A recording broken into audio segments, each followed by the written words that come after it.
This is Doc, aka Dr. Lariat, aka the Goonatic Fringe, aka Kenny Goo Mega, aka Gunther, aka the Suzuki Goon, aka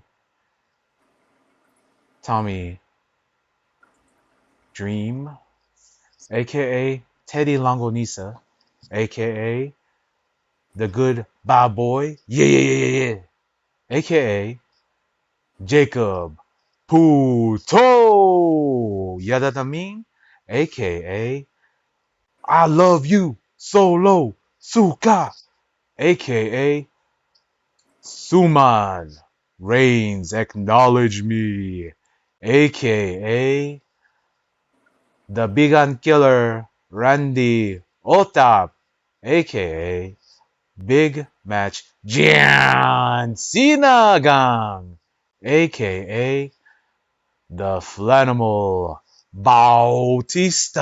I walk around the fire pit of lechon, aka Filipino Heat, aka Samwu Guevara, aka the Dim Sum Don, aka the Invisible Pandesal Don Calamansi, aka Cherokee Diaswang, aka your host. And I got with me today a distinguished man, one of the chillest posters I've ever been posting with. He comes from Brooklyn, Brooklyn. We got ourselves Swaggamice. How you doing, man? I am doing great. Thank you for having me. I was honored to just listen to you do the AKAs at the beginning. I feel like I was like in on something Yo, special. hey, man. Like what the AKAs are like to my audience who doesn't know. There was this seminal podcast uh, called The Bodega Boys. They also had like TV shows on Vice, Jesus and Mero, and on Showtime. Also Jesus and Mero on Showtime, and they were my favorite podcasts. Oftentimes, I refer to Rich and James as from One Nation Radio as Wrestling Jesus and Mero. Not because one dude is light skinned and the other is dark skinned, but because like the energy, having two dudes who have like this irreverent humor and they cover like things that I actually like and care about, like basketball, wrestling, this and like it's just a tribute to the art, the audio art, and like that's where it comes from. And like he saw me on camera, and people say like I kind of go into a trance when I'm doing this stuff. Saw that. I did see that. And so like it's just like, yo, like sometimes I'm like most of the times I'm doing it off the riff, like off of like things that I like wrote down and I just thought of. I know I botched my Tommy Dreamer one. It's supposed to be like Tommy Dreamsicle, but like I couldn't remember like the part, so I just put Tommy Dream. But like I was like, oh, Tommy Dream. Okay. yeah, I was like, yeah, that's supposed to be Tommy Dreamsicle, but like whatever. Uh, I I like sometimes it hits for me, sometimes it doesn't. But like usually when I get into like on a roll and stuff, like it just comes out. Like um I used to I used to like write like poetry when I was a kid, right? Like um but it was more like you ever watch Def Poetry Jam? No. Alright. You know what slam poetry is? Yeah. This is So second poetry reference of my day so far. oh, all right. Yeah, man. So I love slam poetry. I This is the first time I'm revealing it. But like sometimes you gotta open your third eye, and with these brown hands, I work hard. I come to here, and I gotta say with my voice, say it with my chest, because I, my people were both people, and they came here and they were treated like they weren't people. Like that voice, right? That voice, Yeah.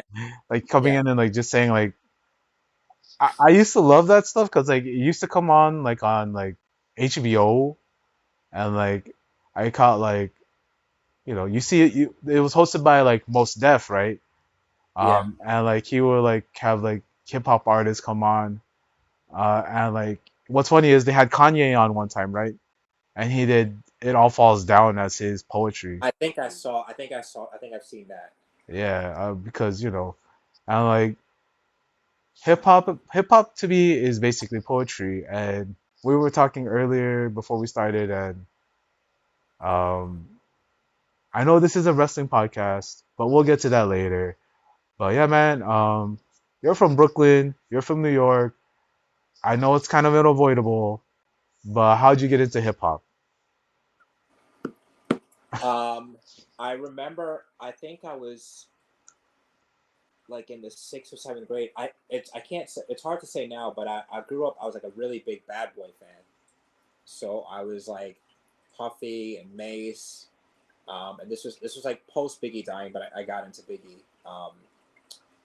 So yeah, it was Bad Boy, Yeah, Sean P Diddy Combs, P Diddy and the Family.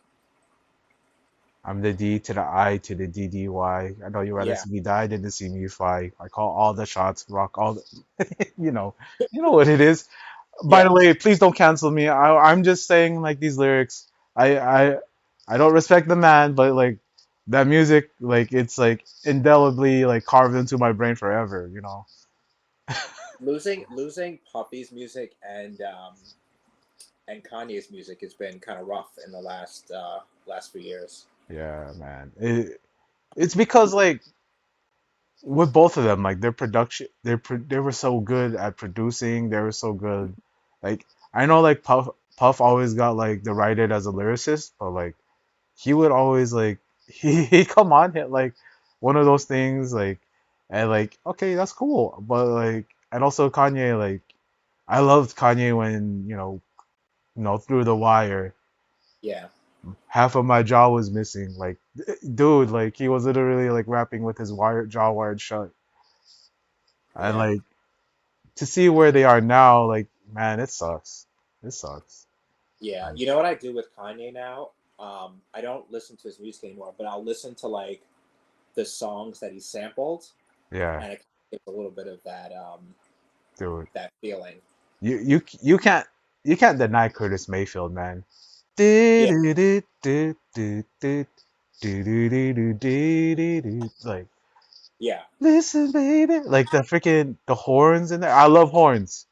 yeah. I was telling him earlier that I grew up playing trumpet. Um, Sadly, I was also like in a ska band for a little bit, but like Okay. I would also like most of what I love is like jazz or like smooth jazz. So I love to play trumpet. Like one of my favorite movies is Mo Better Blues with like Denzel. He's playing the trumpet and all that. I don't know if that's what influenced me to play the trumpet because I was only like a baby when that came out, but like I did play trumpet. So like whenever I hear horns on something, I like Curtis Mayfield song the Untouch the Sky, that sample, that's a Okay. crazy sample, man. Crazy sample. Um, yeah, but like losing that music, like it sucks. Like, I'm gonna say this, like, cause I went to like, I went to like a wedding or a couple of things months ago, right? And like one of the songs that popped up was "Step in the Name of Love," right? And then so the Oh aunties come up and they start dancing, and I'm like, yo, yeah, this is literally an auntie uncle song.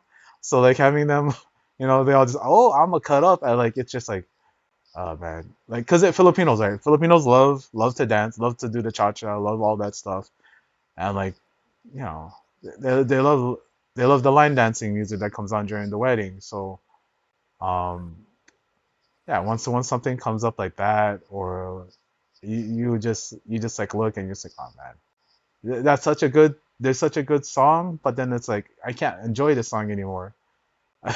you know, because like you think about what they did, and it's like, I don't yeah. know, man. But like, Of canceled artists. Not to jump in, but speaking of canceled artists, who's your favorite canceled wrestler, or like which wrestler do you? oh man. So yeah, that's what I was gonna link it to.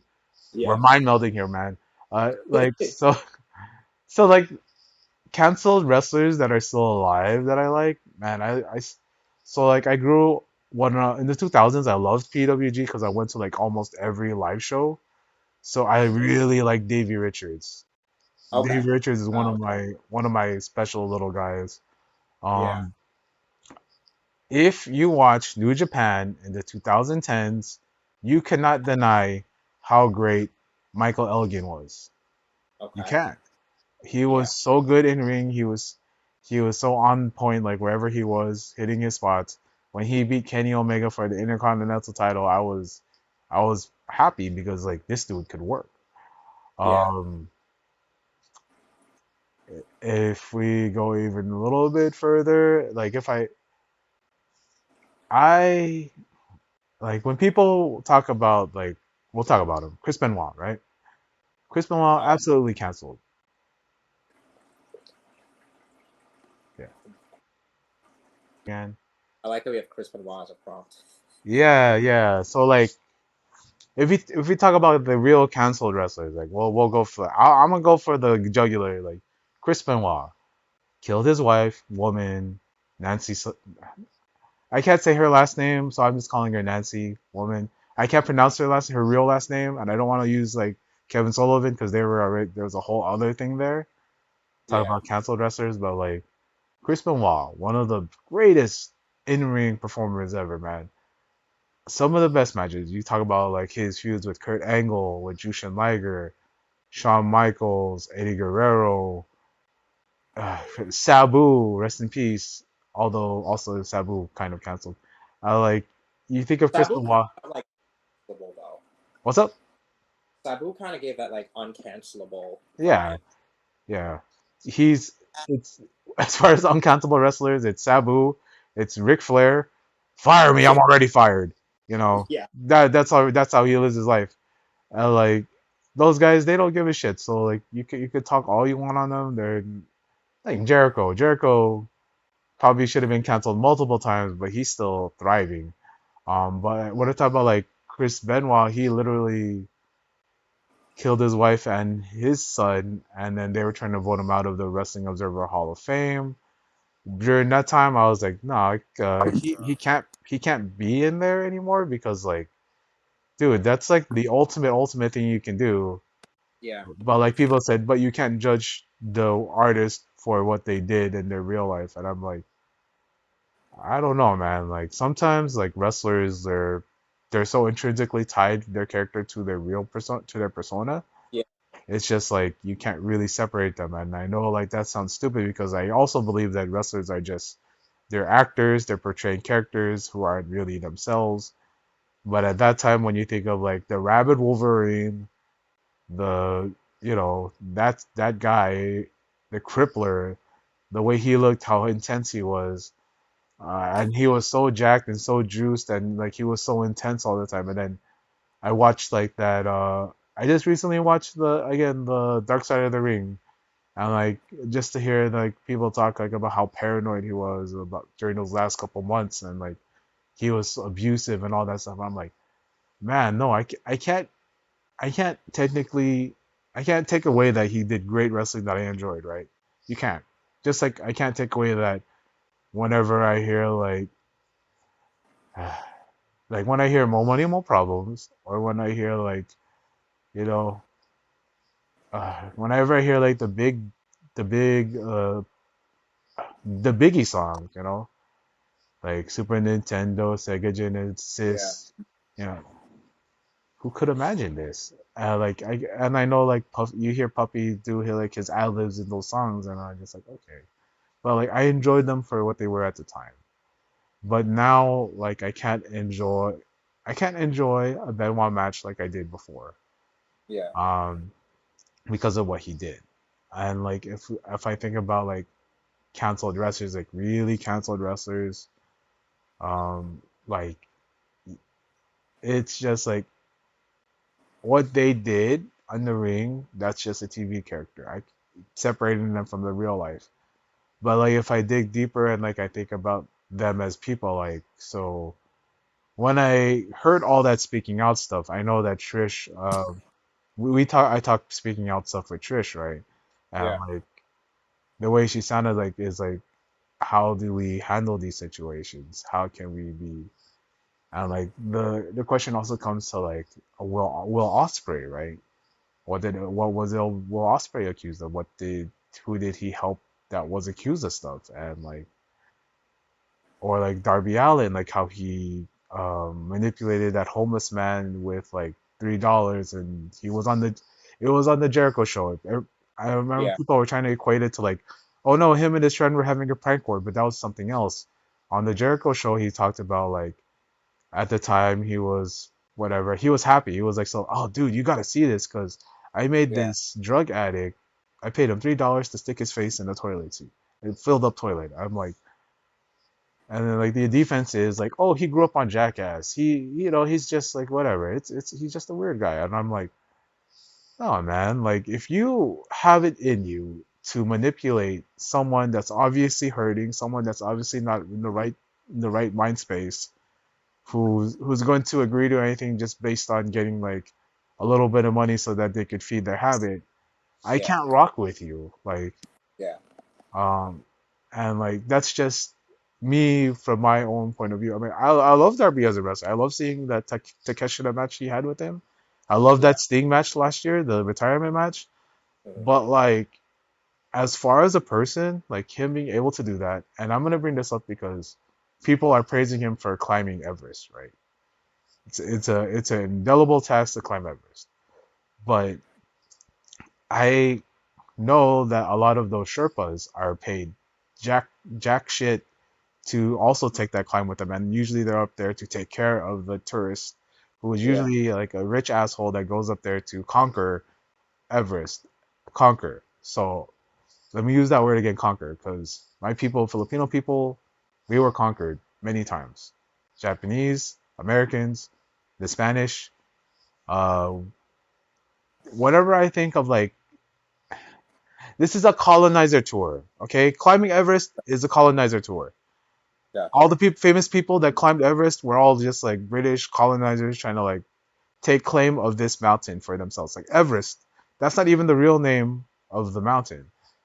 I don't know it off the top of my head right now, but that's not what the name is for the Nepalese, for the Tibetans, even for the Chinese, even though the Chinese don't have a claim to it. But that's not the name of the mountain. But whenever we hear about climbing some impossible task, it's climbing Everest. And what Darby did, and then like you look about like the whole surrounding part of what Everest means. So when you people travel up to Everest, like there's always a giant pile of pollution. Like they'll leave their shit, their toilet paper, yeah, they'll leave all their garbage on the mountainside. They just leave it there. Because there's nowhere to put it. So you'll just leave all your stuff there. And then I just think about like making that climb and like you're seeing like, because I know like Jesus and Mero always talked about green boots on their podcast. So you're uh-huh. passing like markers, and like the markers you're passing as you're climbing are dead bodies frozen there that can't be moved anymore because they're impossible to get to. But you'll see like the green boots guy there still preserved because of the snow. And like that also, like you're just like kind of walking on like, it's supposed to be sacred ground and all this stuff. So that's my feelings on Everest. Yeah, And I don't know if anybody else. I know like a couple of guys in the Discord kind of expressed this, but like I want to put it like to audio because like um it's an exploitation of like the local people there. It's an exploitation and damaging to the environment. And like it's just a colonizer vacation to climb Everest.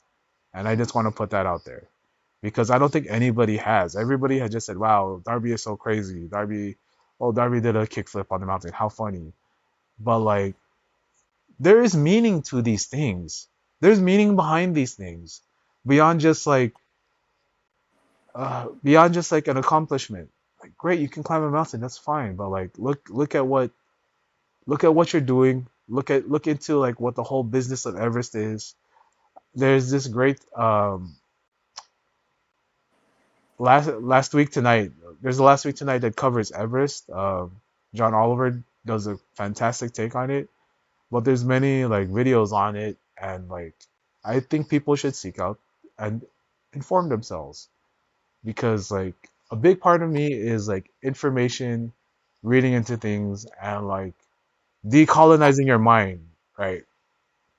When you watched like Black Panther and like you know Shuri and like all of them, they call like all like the Yakubs. They call all the white people colonizers, right?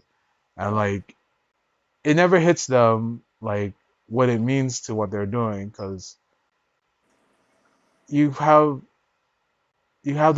the Europeans like come to your land and they try to say like, hey, we're gonna help you. We're gonna help each other. But what happens is always they come over and they take your land. Now they're in charge. Now they're the high status in society. And like whether it was in Black Panther and making fun of that concept, where like you actually had the society like say, we don't need you, or you look at like the more have you watched Sinners? No. Okay.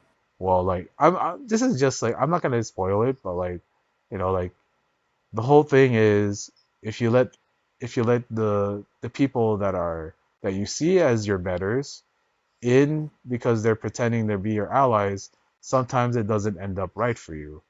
And like I think having those kind of like that kind of mentality is smart in some ways because like you often like we talk about Americanness, right? Being all American. Hmm. Being all American is sort of like conforming to what the ideal is. And when people talk about America compared to Canada, Canada calls themselves a mosaic of culture. Every piece adds to the puzzle. In America, we are called the melting pot, where we all become one solid blob of culture. But I don't think that's a term that I really vibe with. Uh, to get into like culture and like what it means to be oneself and to be able to express how you personally feel as a person and like how you want to be seen and how you want your people to be seen. And as I know, like that sounds a little bit presumptuous on me to say, like, I represent Asian Americans, I represent Filipino Americans, but like, I do feel like there's a responsibility if you have a voice to be able to uplift other people so their voices can be heard too and to like represent yourself to the best of your ability. I know when it comes to like these canceled wrestlers, they don't really care about that kind of thing. Whatever is happening now is what's happening, and whatever is presented as a face forward thing, that's all that matters. And the fans, they don't really care about like that kind of cancelable stuff. Like they'll come up with like, any kind of defense to like say, hey, well, Osprey was dumb then, but he's smarter now. And I believe in character growth. I believe in growth. I believe in forgiveness. I believe in all of that. But if somebody has done something and they don't really do like because I think Osprey did do a public apology. I don't know if he even did a public apology, but everybody is saying that he's grown as a person. I'm not sure if he's actually um I don't think he's ever actually talked about it. Uh which is smart. If you're involved in something, just don't talk about it, it'll disappear. But like Oh, that's your Tessa Blanchard. yeah, that's just you Yeah. know yeah, we get pretty deep here, man. you know, like but how do you feel about that? Um, yeah, I agree with you. I mean, there's degrees to everything, and it sucks that the like when people do things, they don't end up talking about it, so we don't really hear like people's evolution on things. Yeah. So you kind of have to either hold them to whatever's happened in the past, or just assume that they've grown and they're past it or whatever. So um, I think wrestling's done a pretty good job in the last few years of weeding out um, a lot of the more seedy characters, and at least drawing a line on some people. Yeah. So Yeah. Because And then like, because this is current, I'll talk about it. Like you get that disgusting, misogynistic, transphobic, homophobic, racist stuff from Paul Heyman that was revealed from the roast of WrestleMania, right? Yeah.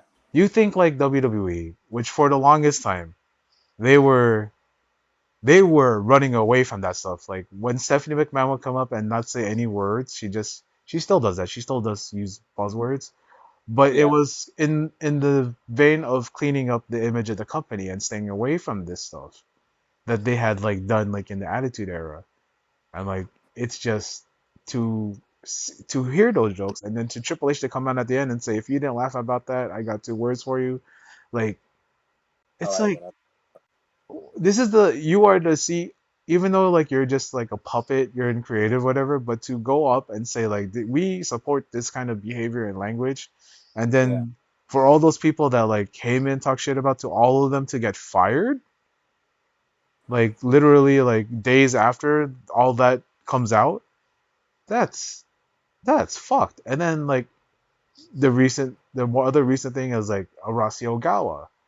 Arasi Ogawa talking about Utami Hayashishida as like she's fat. She's not marketable because she's too fat. And then you look at like one of the things that always hits me is there was a documentary that Vice did about maybe 10-ish, 8-ish years ago where Oh. Damian Abraham goes to Japan to like cover Stardom, right? And Hmm. so like you see Azumi AZM like as a teenager, right? She's just there in the ring, whatever, with Rossi, and so like there's a translation. Rossi goes like, you know, her. The reason that I make her dress like in leather outfits is because she has a mature face. Mind you, she was 13, 14 at the time, and he Yeah. was like, because of your mature face, you're only gonna appeal to the older. You're only gonna appeal to a certain amount of people, so you're not cute, you're not attractive. So I have to make you do this and do that. And like you see Azumi on like AEW TV recently, and like this is her evolution of like she's like a young girl. She's like only 23. Yeah. Yeah. And like when she was 13 or 14, like she's like a little girl. So in her development, she's already getting put in her head like you're not attractive, you're not appealing. You have to appeal to certain men. And like get that fucker out of this business. Yeah. Like and like when I like venture into some Joshi like forums or discords, I'm like they talk, like, well, this is just what happened at the time. But look at what he did with my Iwatani. We brought her in from like all that stuff, and I'm like, okay, but he also brought her in and then had her take nude photos for his photo book. Oh, I didn't know about that. Yeah, like, well, like they take bikini pictures of like teenagers, Yeah. right? And they sell it as like, oh, look at these bikinis, whatever. And like that's sickening to me. Like, and if you go to Japan, that's really not approved of. Like, if you go to each prefecture, they all change the laws to like 18 and above, and this stuff is like looked down on.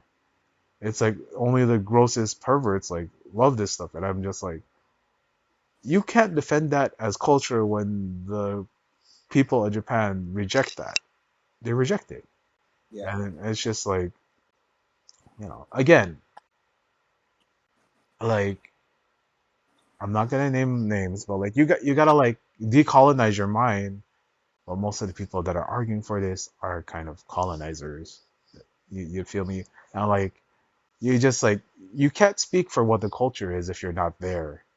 Like you could like say all this like grid fallery language of like stuff, but like when you really look down into it, like it's gross. Wrestling is a gross business, but it doesn't have to be.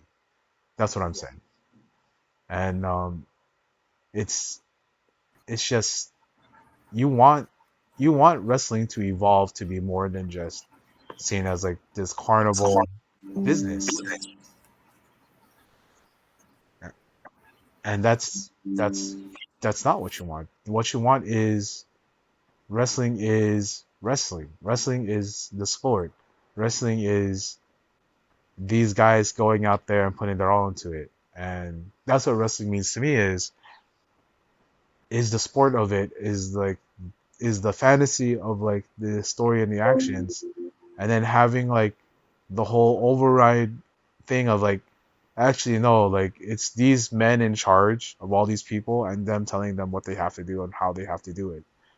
And like that, I mean, that's just what it is.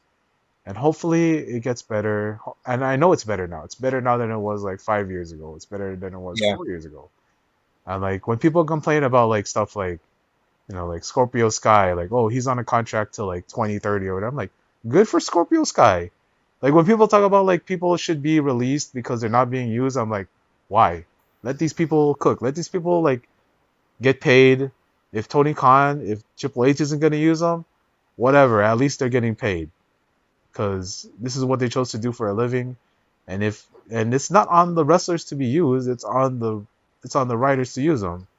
So like whatever. If Sammy Guevara is gonna be on ROH, if Scorpio Sky is gonna be sitting at home, if if whatever is happening, whatever. Just let these guys get paid. Why are you even gonna try to mess with their finances and their life? That's how I feel about that. Yeah. And yeah, man. I usually don't get on like a soapbox like that, but that's just like how I feel. And Yeah. yeah, man. And like when it comes to like the canceled wrestlers, like so Davey Richards, I'm not gonna skip on the two guys I named, even because I said I like them a lot. He got canceled multiple times. This time it was for domestic abuse. Yeah. And like he completely killed all of his social media and all that. And it was in the middle of his comeback tour. And he was posting all these pictures of him training with all these different wrestlers and all that stuff. And like, who knows? Who knows?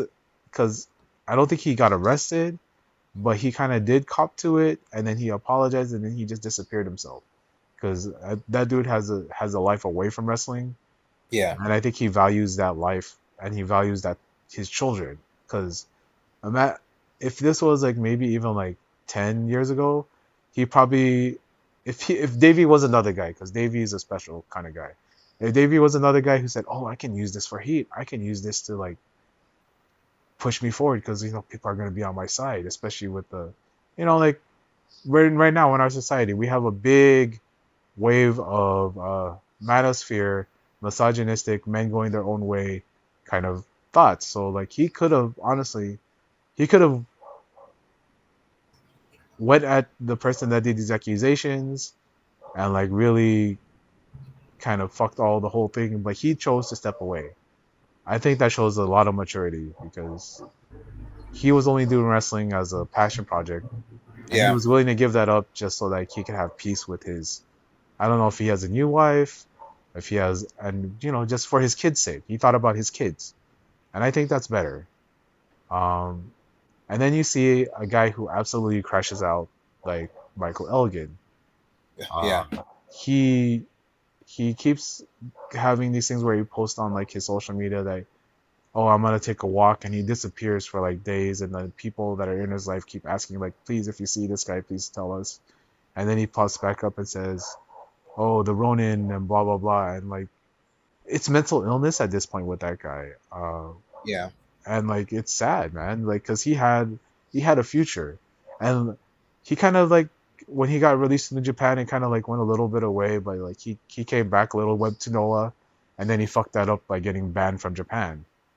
And then he just absolutely crashed out. He had the whole thing with the speaking out, which was disgusting, where he kept denying that the abuse was happening and all that stuff. And I'm gonna say this too because like there's another guy like Booker T. There was abuse happening there, where one of the wrestlers was stalking one of the other trainees, and Booker kind of sided with the other guy and fired the girl who was complaining about being stalked by this weird guy.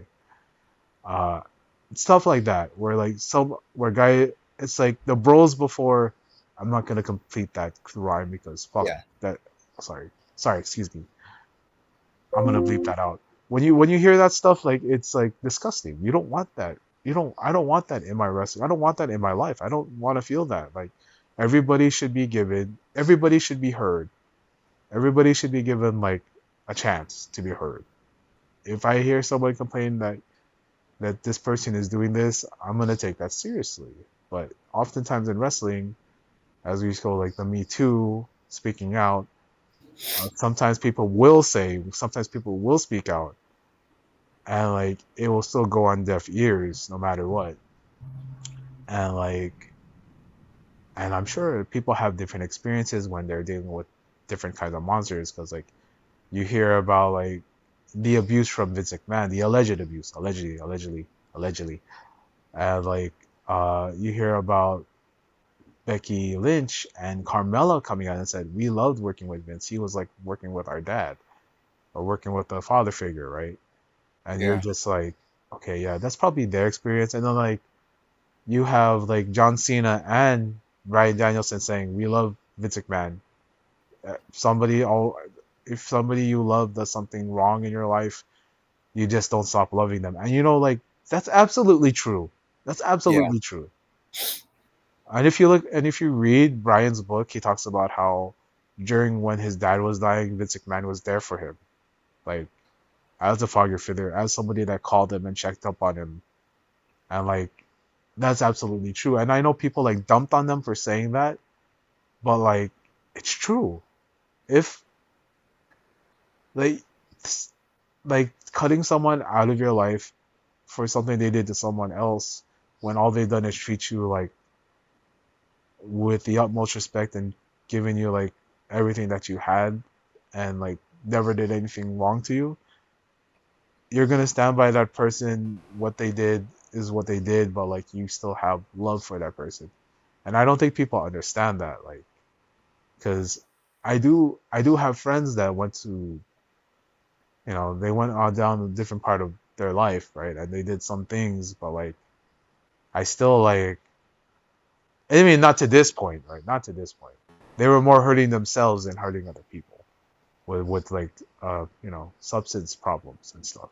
Yeah. But like I'm not gonna like say that I don't care about this person anymore just because they got caught up and then they're whatever they're doing right. I'm not gonna go further into it. But like I'm not defending them saying that. I'm just saying like as a human being, that's a natural that's a natural behavior to have, to just and like the whole term about canceling and all that, it's subjective to the point of who does and doesn't get canceled and for what reasons, right? Because there was a lot of people trying to cancel Jacob Fatu for skipping out on doing like charity shows, right? Or no Hmm. showing. And then like also he talks about how he would always have to check in with his probation officer. So oftentimes he'd say yes to all these things, but because he has to check in, people don't understand that part. That you're on probation still until a certain time. And like he'd have to check in with his probation officer to make sure that he's there, or else he's gonna get sent back. Like people don't get that, right? Um, and like with Zilla, the Umaga son, right? Hmm. He's also showing like a thing where he's having an ego. He has like a big like he's growing like a social media presence.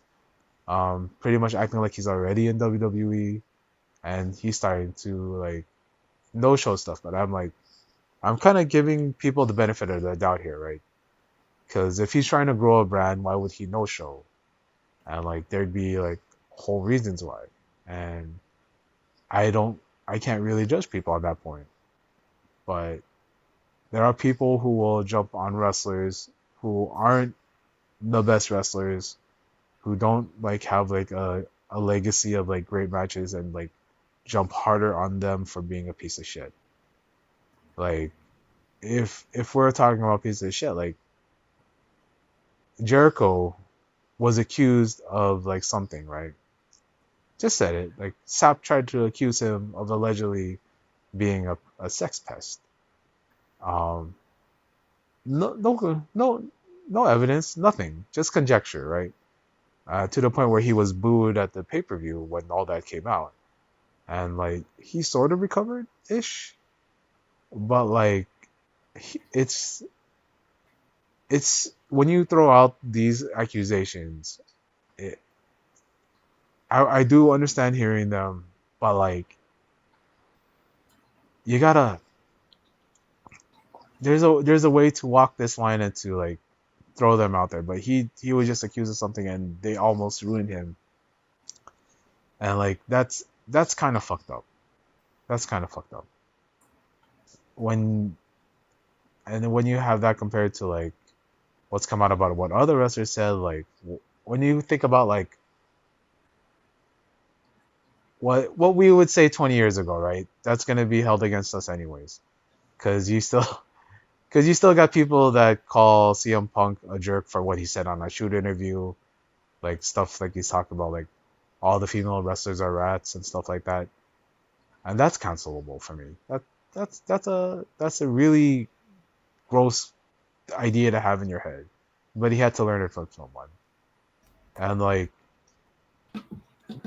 but do we like hold people liable for what they said in their 20s? I think sometimes, yeah, but like sometimes people grow, and like I always give people the benefit of the doubt of growing, but you know, fine line. But if I Yeah. don't like a wrestler, I always bring up like something that they did in the past that didn't jive with me. So has a Darby Allin grown from when he was talking about doing pranks on Takish Jericho in 2021? Yeah, in some ways he probably did has grown. He has matured, sure. I don't know if he said anything about this. I don't think he's ever referenced it.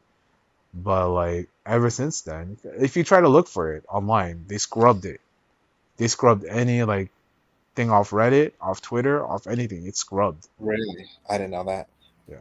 The Tucker Jericho, like that episode still exists.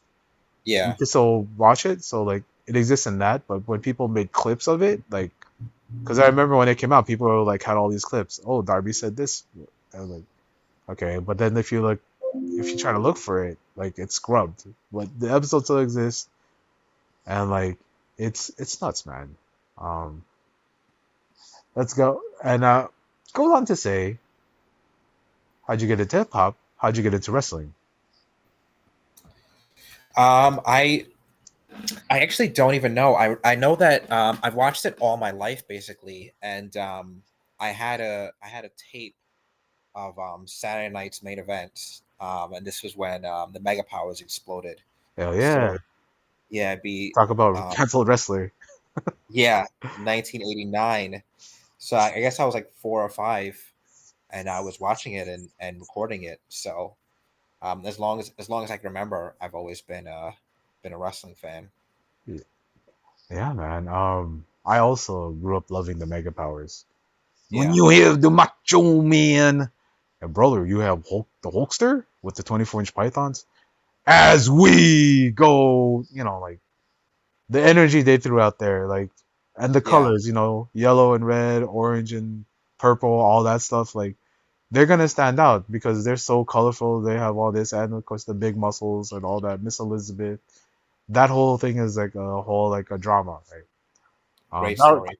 yeah, my mom is actually the reason I watch wrestling, Uh and huh. she would always talk about like how she liked it because like she felt bad for Miss Elizabeth. Okay, Um, yeah, yeah, but like yeah, like so you, you have a similar entry point. yeah, yeah, same entry point. My mom was actually a big Bob Backlund fan. Okay, When she came from the Philippines, her one of her first things she did was watch Bob Backlund versus Jimmy Snuka in MSG. So, okay, so that's where my roots go from, man. Um, yeah. it's yeah. So that's cool, I man. know my dad used to go. My dad used to go to the garden every month. He said with his friends and watch wrestling. Oh, that's cool, man. Yeah, That's real cool.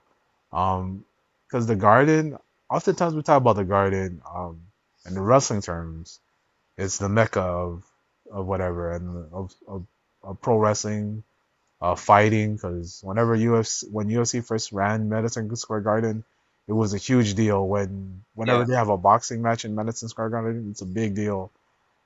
And like when there's such a history to it. I know you said you're not a Knicks fan, but like there's a history to MSG that's like it it's the most famous arena in the world, yeah. you know?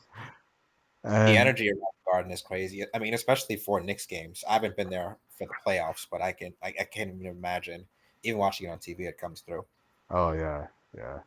I mean, we if you go on YouTube, you see those side talk and like see videos Yeah, of everybody wilding out on seventh and go New York, go New York, go. And like, it's you feel the energy from the city.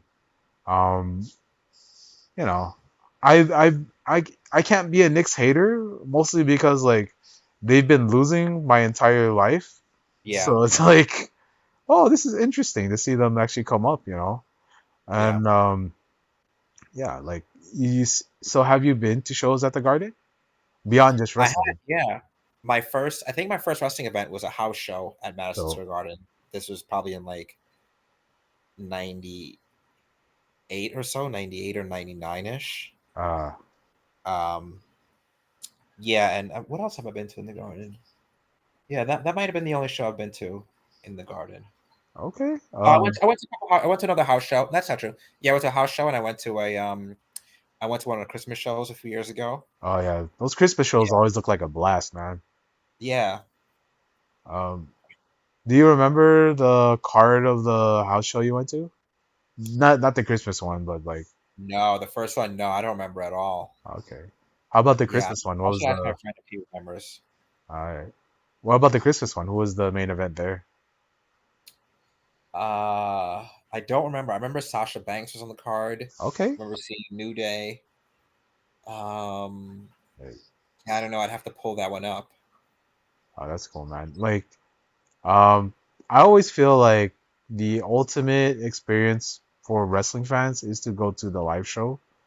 Yeah, Um, 'Cause like there's just a fun there where you're around all the other wrestling fans and you could just like relax and just go, just go and cheer and boo and like just have the fun and just yeah, you just become a kid again.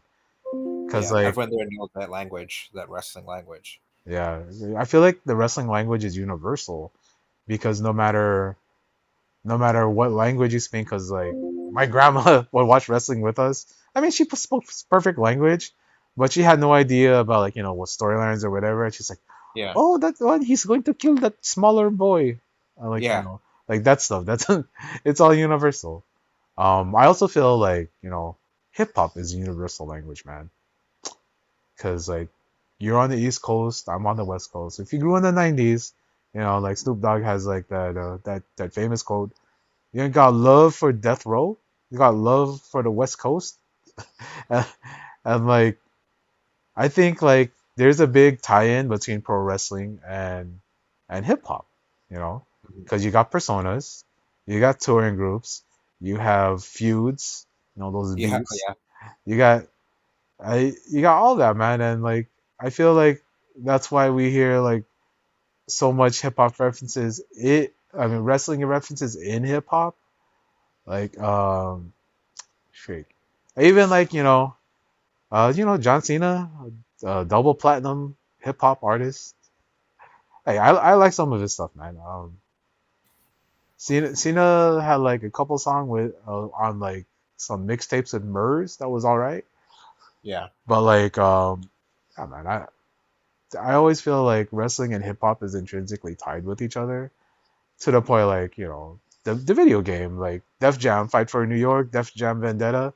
It's yeah. like a hip hop. You got Method, you got Red, and like Joe they're Buttons. Joe Budden.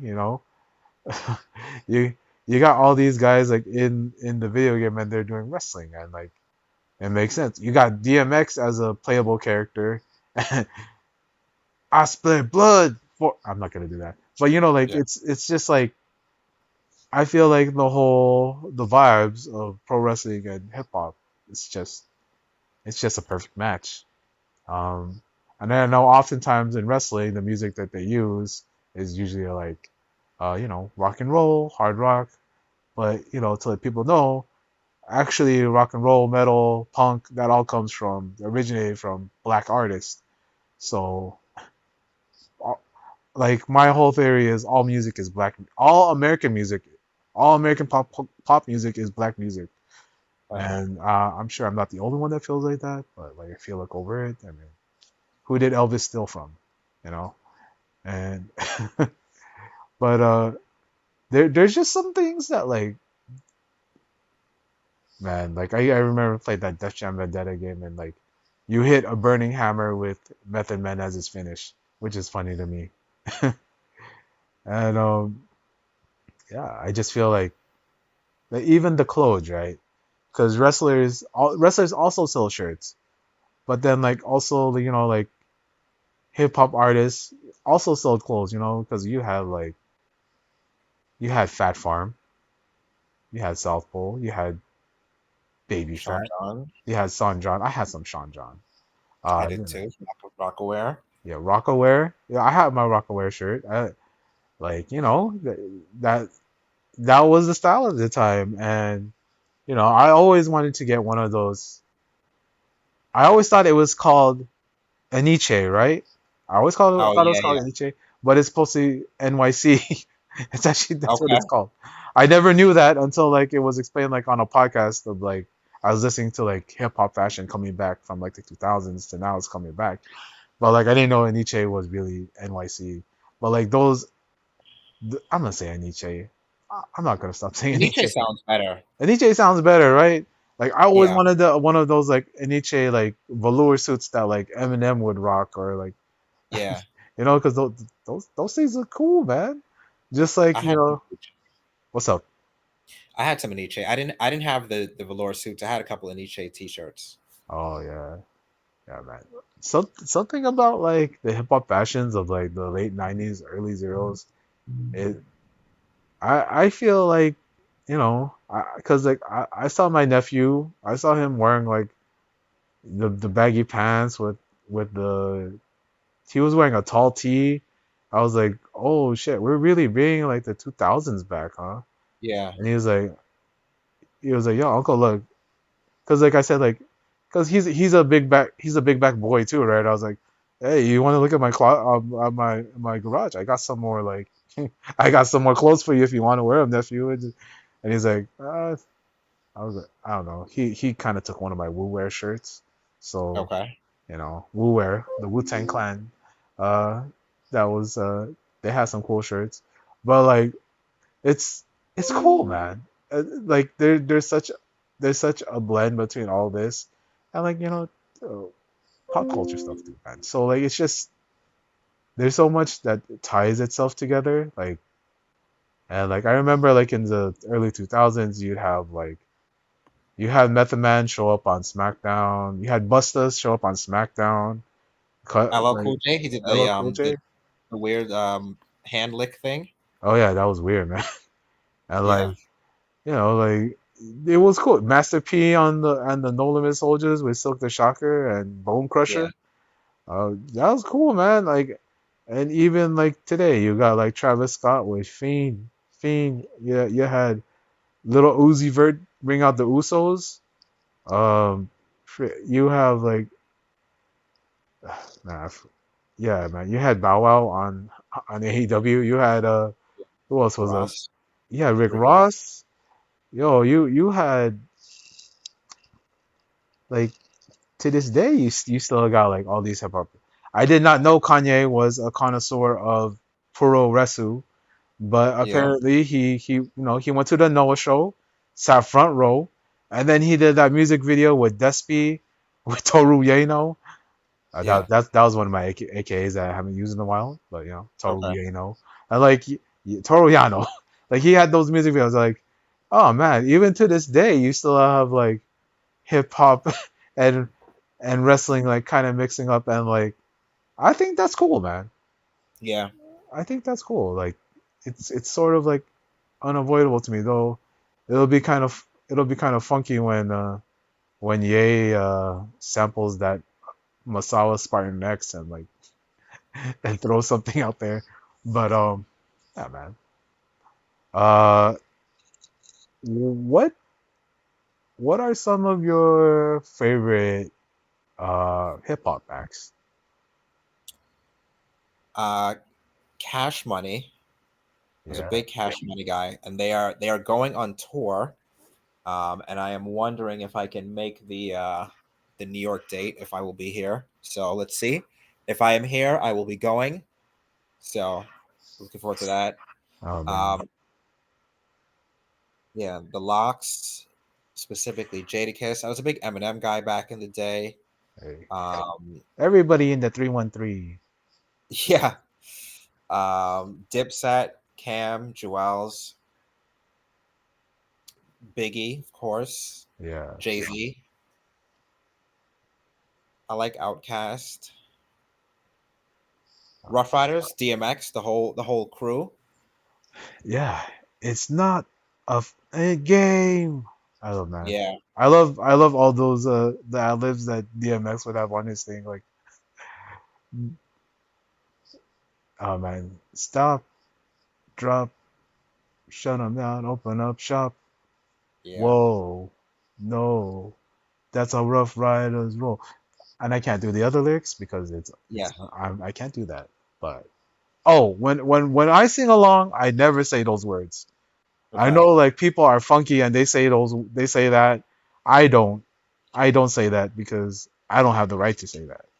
Yeah, But but yeah. But yeah, man, like the actually bring up like this those acts are like really were a big part of me growing up, man. Like oh man, like when I first heard like because I know people always want to sound like cooler about like when they started listening to Outkast, right?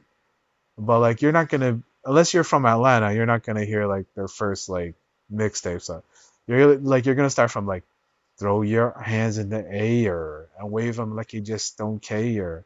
And if your life is it and all the bitch say oh yay or like that. That's where I started with yeah, Outkast, Atlians like that or AT Aliens.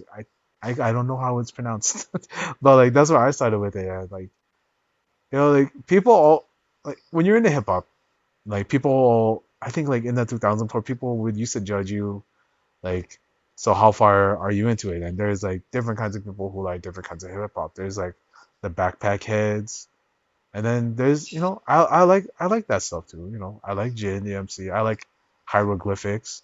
I like the beat nuts, but like also like there's commercial hip hop like what you're saying like Cash Money, freaking The Locks, Mob Deep, and he up, kidnap that fool, and he up. Okay, like that's stuff, man. That it's still like fire to me, like, yeah, and it's like I love this stuff, man. I love this stuff. But we're talking right now. I haven't really talked this stuff on my show yet, so like being able to talk to this with somebody like you who's a big fan and uh, it makes me feel good, man.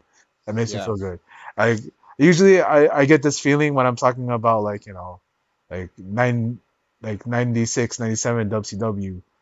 But like what we're talking about right now, like I'm getting like the good like nostalgic warm blanket Yeah. feelings right now, man.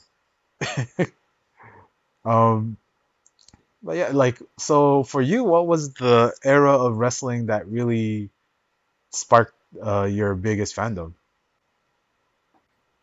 I think the 97, I think 97 where you had in WWF, you had Bret Hart and the Hart Yeah, Foundation.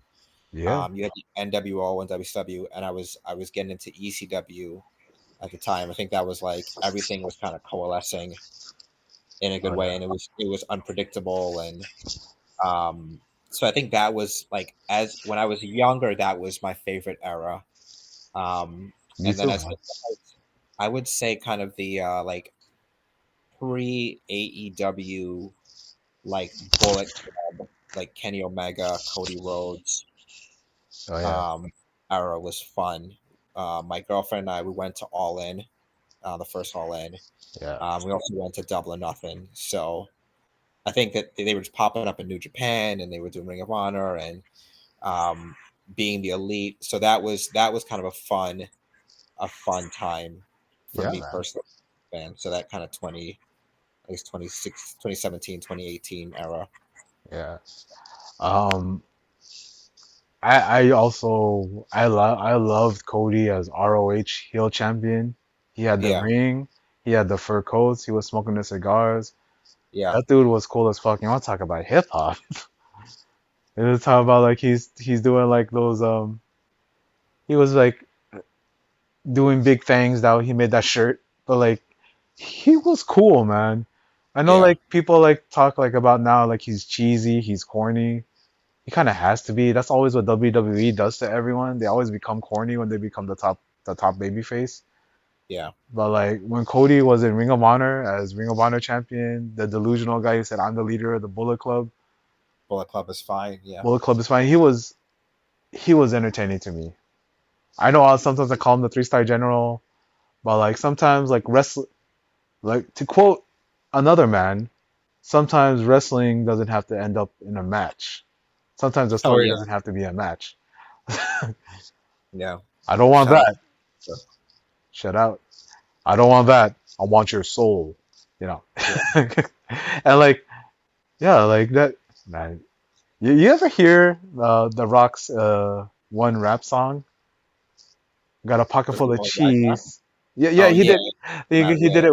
He was it. It was with Busta, right? It doesn't Oh, matter. Wyclef. Wyclef. Was that Wyclef? Oh yeah, Wy- Wyclef. Oh man, I'll be gone till November. I'll be gone till November. Anyway, Yeah. you're too close, man. Anyway, I just man, I lost track of what I was talking about. But like, yeah, Cody was Best favorite cool. era in wrestling. Yeah, that was a fun era. A lot of like because you also had a lot of things. Also, WWE was actually good with NXT for a little bit. Yeah. They were actually having good matches on the main roster too. Like for Yeah. all the shit people talk about Roman, he was putting in work with so many people, and like I it love was. his WrestleMania match with Brock, the one that Seth Rollins interfered in, or not Oh interfered in, but jumped in. Yeah, I thought that was a yeah, great match. like even after like Seth jumped in, it was still great because there's Yeah. so much action. You see like Roman take all this damage and like he's still coming back for more. And then of course the guy who stabbed him in the back screws it up for him and takes his moment. And I like, mean, Brock was also legitimately beating the shit out of him. oh yeah, yeah, So yeah. It was cool, man. It was cool though, just to see like to see him take all that damage because I love violence.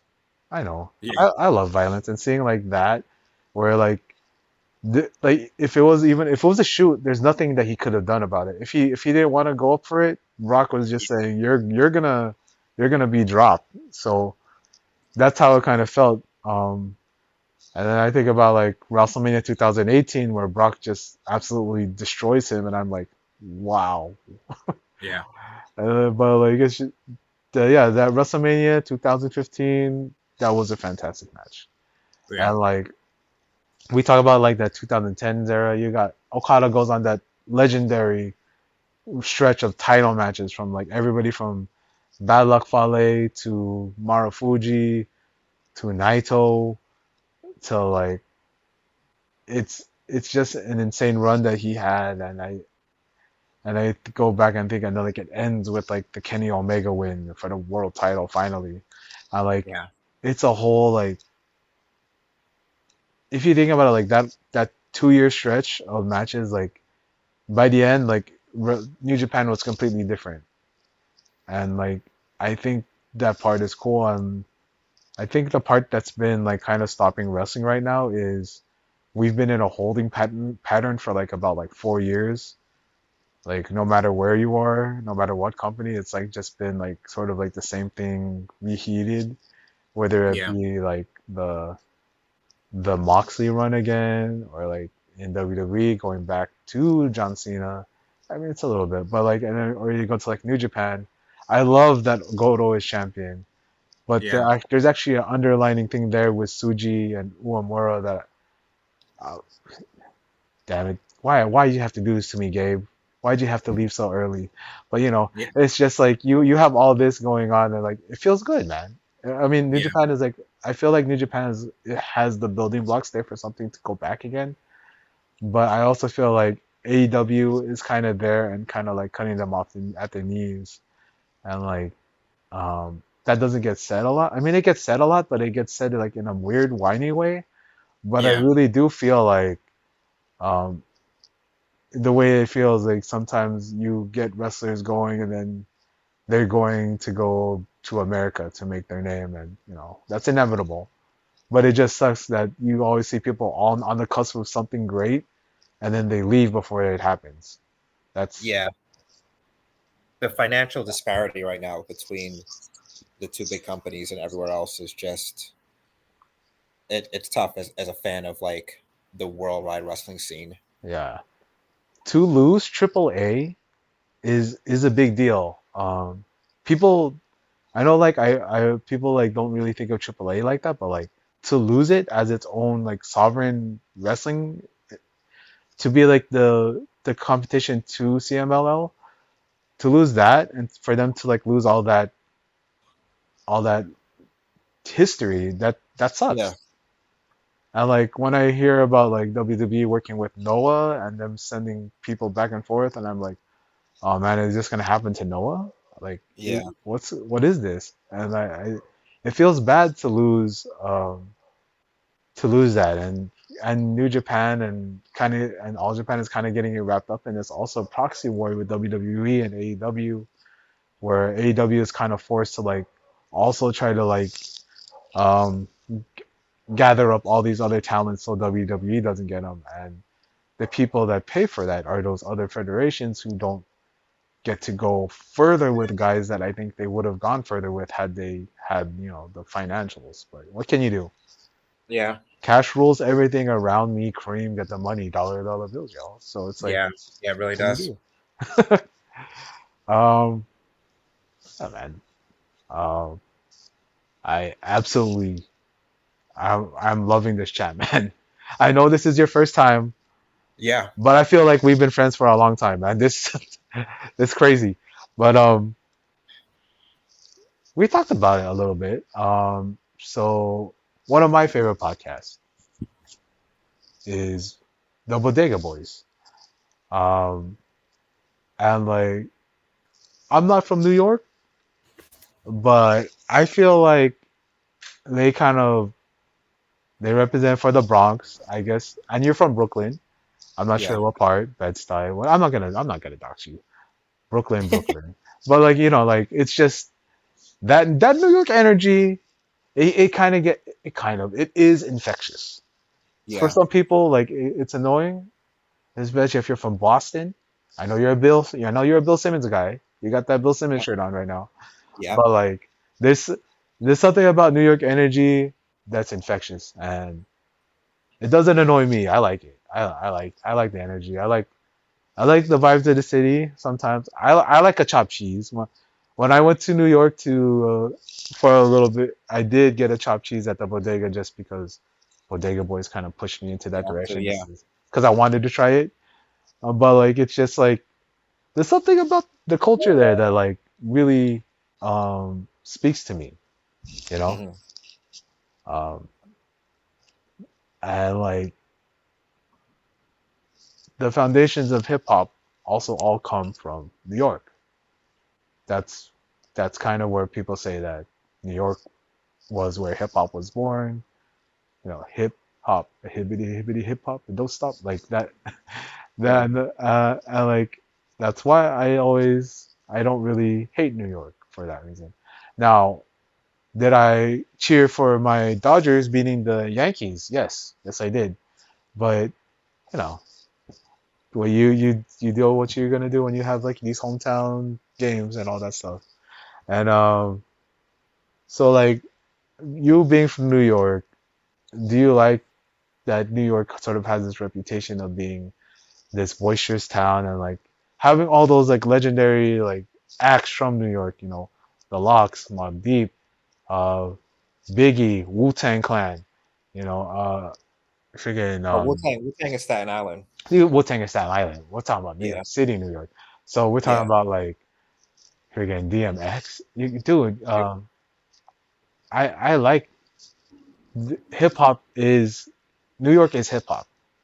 yeah, That's just a statement. And the fact that it comes from there and like it went to like to Louisiana so you can get like a Cash Money, or you go to like all the way to the Bay Area, we get the hyphy music, we get E40, you know. And like when you get to the West Coast, you get like NWA, you get Death Row, all that stuff, and it just cut. It's the music came and it spread around, and it came from somewhere, and it all originates from New York. So big up to New York. This is where dreams are made of. Anyway, Yeah. and we often talk about like wrestlers who kind of like define the city, right? Even though he Mhm. was from Pittsburgh, you got Bruno Sammartino selling out the Garden hundreds of times. He has the record. But you also got, um, I know he's also from Long Island. You got Mick Foley from the state of New York. You got I know Philadelphia is ECW, but I also loved when ECW ran like Hammerstein Yeah. and like that's New York. Ring of Honor would also run Hammerstein and all that stuff. I like one of the wrestlers right now that's like I also like JTG Crime Time. Whatever. Yeah. They were cool. Brooklyn. I keep saying Brooklyn because of them. And like Yeah. you got like T.O. Eddie Kingston, Mr. New York with the Yankees faded all the time, the walking Newport. Um, how do you feel MJF. about you got MJF, you know? How do you feel about the New York representation as far as wrestlers go?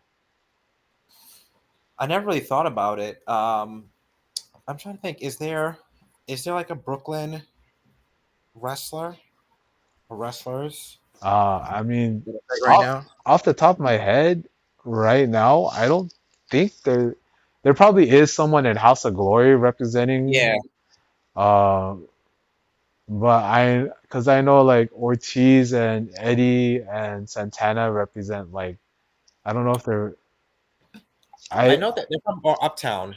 yeah, Yeah, I think they're like Washington Heights or so. yeah, Yeah. but I'm not sure if there really is a big Brooklyn. There probably is. There's Yeah, House I of haven't Glory, thought about it. but I mean, you guys got the Brooklyn Brawler, of course. They do. Shout out to Steve Lombardi. Yeah, yeah, that's funny. The only ones that come up to my head about being from Brooklyn, not from Brooklyn, is the Brooklyn Brawler and then JTG and Shad Gaspard. Yeah. Rest in peace, Shad. But like, it's Yeah. just, yeah. But like, New York as a whole has always been like the whole tri-state area has been like a whole breeding ground for like talent, and like, I think that's cool, man. You got these guys. If we're just talking the state of New York, you also got like you got Big Cass. You Oh got yeah, you yeah. got you got Big Bill. You know, Yeah. um, Enzo is from Jersey, but like Okay. less said about him is whatever. But you got Big Bill. Speaking Yeah, of the hip hop and wrestling connection, Enzo. yeah. Oh man, consensual. I don't want to say that word. Yeah. Um, but like whenever I see Big Bill in the jeans with the Tims, I'm like, Yeah. okay, that dude's New York. You know, But he does not wear Tim's. what's he wearing? He wears boots that are like the color of Tim's, but I don't think they have the tree. Like I don't think they're like The actual actually Tims. Timberlands that he wears. I'm Uh, gonna try to see if I see a logo on them next time. But yeah, yeah. Oh, he wears work boots that just look like Tim. You know, exactly. Yeah, but like if you get the wheat Tims, you can like only wear them without messing them up and get like, because sometimes people get like the full scuffed up like you actually yeah, wear the Tims like for work like, but like some what I know I'm a crazy person, so like I like to keep my the wheat Tims like clean and like yeah. and like presentable, but that's Uh just huh. because I'm crazy. Yeah, But you know um yeah, but like that that's like really cool, man. And I know you say you play basketball. yeah. Um, so what is it about basketball that's like that for you like is like a sport that you love to do, man? What is it about basketball that you love doing? It's like kind of the perfect team sport. It's like it's both like easy and like difficult. Yeah. Um, and it's a great workout, and yeah, it's just a blast to play and to watch, and yeah, I play weekly with a group of great friends, and it's been just a blast. All right, man. That's great, man. It's always good to keep healthy, you know. Yeah, I love it when people talk about they get out and do their band. Also, like basketball is inherently it's a team sport, so you're always gonna have like you're gonna find like the homies to like go out with, and like you just go out and you just play the game and you just connect with people. That's what I yeah, love to do. That's what this show is about. It's about connection. yeah, Because if you never watch wrestling and I never watch wrestling, we wouldn't be talking right now. yeah. Yeah. So I think that's part that's crazy. And I usually I love to end my dinners with dessert. Uh, Um, for some reason, a lot of people have problems answering this because like I'm not sure why. I thought all the other questions I asked would be like hard to answer, but apparently this is a hard question. But yeah, man, what's your favorite sweet thing to eat, man? I think it's cookies. Cookies. We have a neighbor that makes cookies for us sometimes. I have two daughters, so they're really for the kids, but I sneak a couple in there, and Wait, yeah, I like cookies. I like cake also. I don't eat a yeah. lot of cake, but I do like cake. Oh man.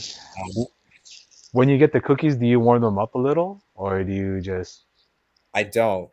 Oh, I just go for it. I mean, I like when they are like freshly made, but if they've been sitting there, I just eat them.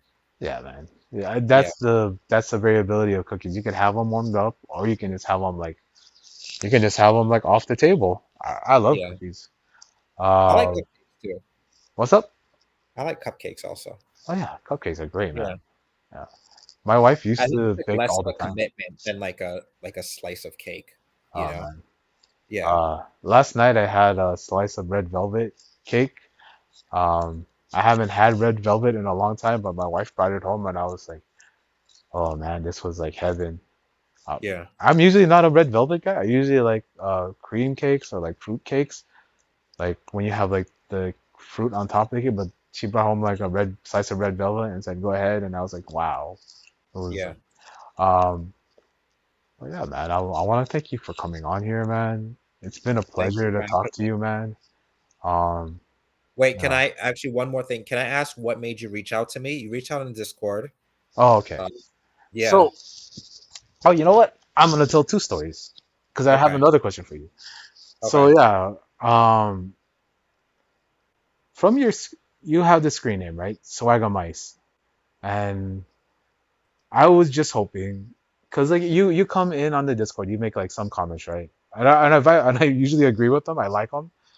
Um, but I'm gonna keep it 100. And I saw your name, and I was just hoping that you had some melanin. You know, I've been talking to so many, like Caucasian people about this stuff that I was starting to notice, like not like I was trying to do it on purpose where I was like gearing towards only interviewing some people. But sometimes like you see a screen name and you just hope, right? Yeah. And like I always tap on guys who like and I only tap guys oh man, that sounds wrong. Pause. Um I usually give like the dap to dudes who or women who I respect, whose posts I find like really good to read, who have made a point, and I respect your opinion. For the first point is I respected your opinion, and if you were just some inane guy, I wouldn't have like tried to have ask you something. Yeah. But you're the way that you talk about wrestling, like the short points you make, I vibe with it. That's why I dapped you up and also because I saw the screen name and well, once you told me that you're you're African American, I was like, finally. Not like I don't interview, Yeah. but like I was just like so many you interview so many of the same people in a row, and you're just like, oh God, please give me something. Because sometimes I think somebody is something and then they're not, and like so like I kind of like reserve myself to say, oh, I guess maybe, but this podcast is to show that wrestling fans aren't a monolith. That wrestling fans are diverse. Yeah. And my question for you is like, where did the Swaggamice screen name come from? So my dad is from the Caribbean. My dad is from Grenada, All right. and I guess yeah, his childhood nickname is Swaggamice. Oh, So okay. he has a lot of friends who still call him that. And so I was out drinking with my cousins, and this had to have been like 20 years ago or so. And I All just kind of drunkenly was like, I was like, I'm Swaggamice. right. Uh, and I just, and it just kind of, when you sign up for Instagram or for any like Discord or anything, that name's never taken. So it's kind of just become my online name. Oh, I don't say persona because I'm just myself, but yeah, yeah. That's cool, man. So like, it's weird for people to have like gimmicks online. And I yeah. know I've been accused of being a gimmick, but I'm not I have really. seen that. Yeah, yeah, It's yeah. Now that I weird. know you, it's so interesting talking to someone that you never met and just a person from like online or Discord or whatever. Yeah, because Person I'm. behind, yeah, It's a little. So like I believe when you talk to somebody online, you're just kind of talking to like a little part of them. So when I talk to you like this, like I'm getting to know you as a person. Um, yeah, and like there's always a person behind these posts, and my main crux, my main thing is everybody has their own epic story to tell. Everybody has something to say. Um, and like I don't disregard anybody. So like to give people like you, oh man, that sounds so bad. But like to give yeah, like I understand, to yeah. just talk to like normal A people, regular person, yeah, like a regular person. Like this person loves wrestling enough to go on a Discord and talk to strangers and chop it up with the other strangers about wrestling. yeah, It's wrestling. This is what our connection. This is our connected tissue. And yeah, like, yeah, like to be accused of being like a gimmick, I'm like, oh man, I'm not really a gimmick. I'm just saying things. yeah, And like, because you asked me earlier, like, where did my screen name come from, right?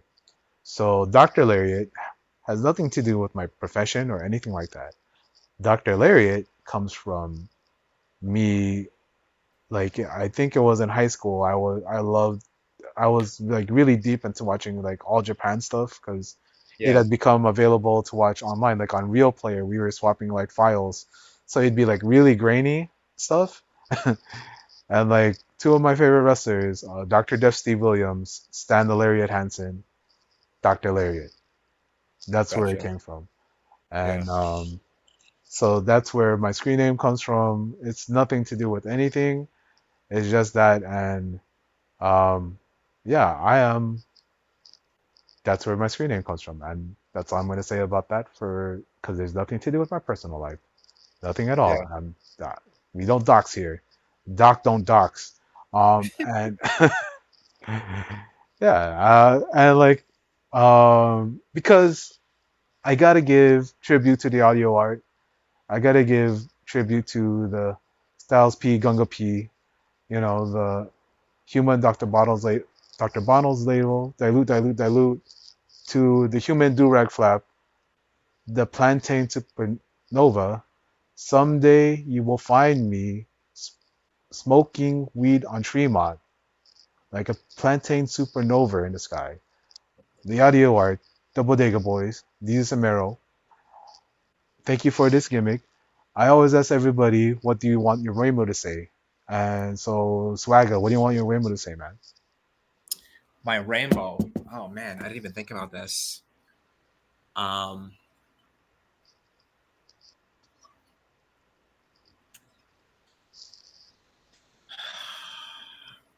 I would say watch more wrestling. Watch more wrestling.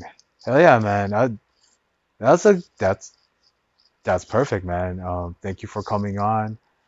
It was an honor to talk to you. Thank you. Don't know, like, I know it means a lot for someone to just come on and just talk and all this, and I know this is the first time you've ever done something like this.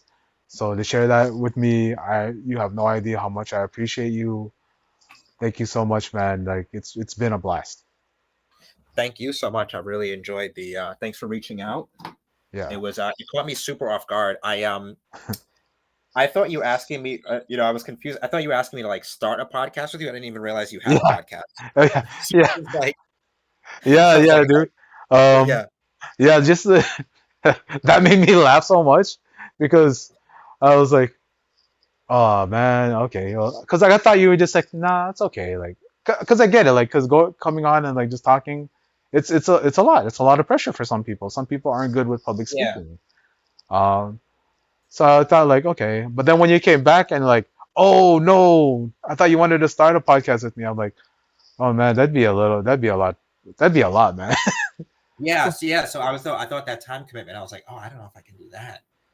So then when I was actually messing around on the social suplex Discord, and I went into plugs, and then I saw that you had, and I was like, oh, okay. And then I like figured out what the ask was, and then I was happy to do this. I'm glad the timing worked out. So thanks for your time. Thanks for reaching out. I'll be more active in the Discord now. I feel like I have a friend. Um, Yo, man, you got a yeah, friend in me, man. yeah, Yeah, so like, um, I'm gonna say more, but I'm gonna say it like off camera. But like, brother, this has been a pleasure. Like, because yeah, sometimes you don't know how it ends up, but like sometimes I feel like I actually met someone like that I could that I vibe with like on no disrespect to my other yeah. subjects that I've been interviewing, but like this has been like an off the rip, like no planning, just like just hitting the ground running with someone I like. Bro, you've been so natural. I'm just saying, man. You, if I wanted to start a podcast for somebody else, bro, like I think I think we got something here. But yeah, man. Thank you, man. Thank you, man. Yeah, thank you so much. Yeah.